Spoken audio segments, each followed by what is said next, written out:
Ça vous dirait de revoir les 46 buts que le SCO a inscrits cette saison en championnat?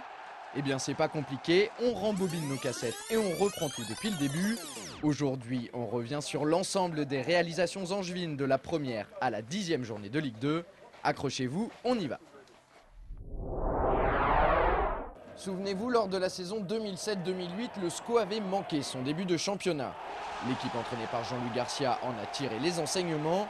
Et cette année, il démarre sur les chapeaux de roue en s'imposant 3-1 face à une formation rémoise peu entreprenante. Olivier Auriac signe le premier doublé angevin de la saison. De son côté, Paul Alouefolou poursuit sur la lancée de l'exercice précédent. Il inscrit un but et délivre une passe décisive au cours de cette rencontre. À l'issue de cette première journée, Angers est deuxième de Ligue 2.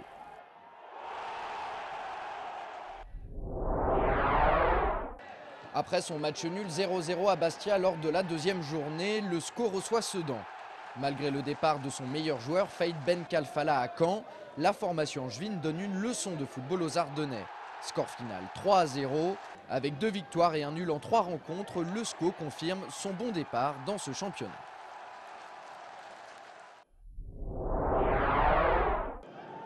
Une semaine plus tard, les protégés du président Willy Bernard font forte impression sur la pelouse du Clermont Foot.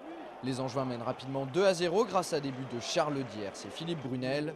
Mais c'était sans compter sur la réaction des Auvergnats qui parviennent à obtenir le match nul 2 buts partout. Le SCO reste invaincu et s'empare de la 4e place.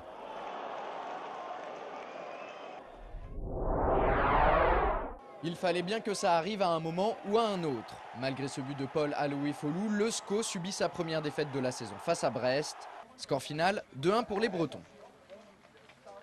C'est notre première défaite de la saison, il faut l'accepter. Quand on est compétiteur, on doit se préparer également à ça. L'essentiel est de rebondir très vite. La journée suivante contre Vannes, les SCOistes ne parviennent pas à rebondir. Les joueurs de Jean-Louis Garcia ont perdu 2-0 au stade de la Rabine. Alors 8 jours plus tard, ici face à Nîmes, la victoire est impérative. Malheureusement, la bande à Philippe Brunel ne réussit pas à faire mieux qu'un match nul 2 buts partout. Fabrice Domarcolino, entré en cours de jeu, est l'homme du match. Les 2 réalisations angevines sont à mettre à son crédit. Néanmoins, le SCO marque le pas avec ce résultat. Une bonne claque, ça remet les idées en place. 8e journée de Ligue 2, Angers se déplace à Lens et s'incline lourdement 3-0. Alors 15 jours plus tard, avec la réception du leader Strasbourg pour le compte de la 10e journée, les hommes de Jean-Louis Garcia ont l'occasion de se rattraper. Et c'est justement ce qu'ils font en réalisant une prestation collective de haute volée. Ils remportent cette rencontre 3-0.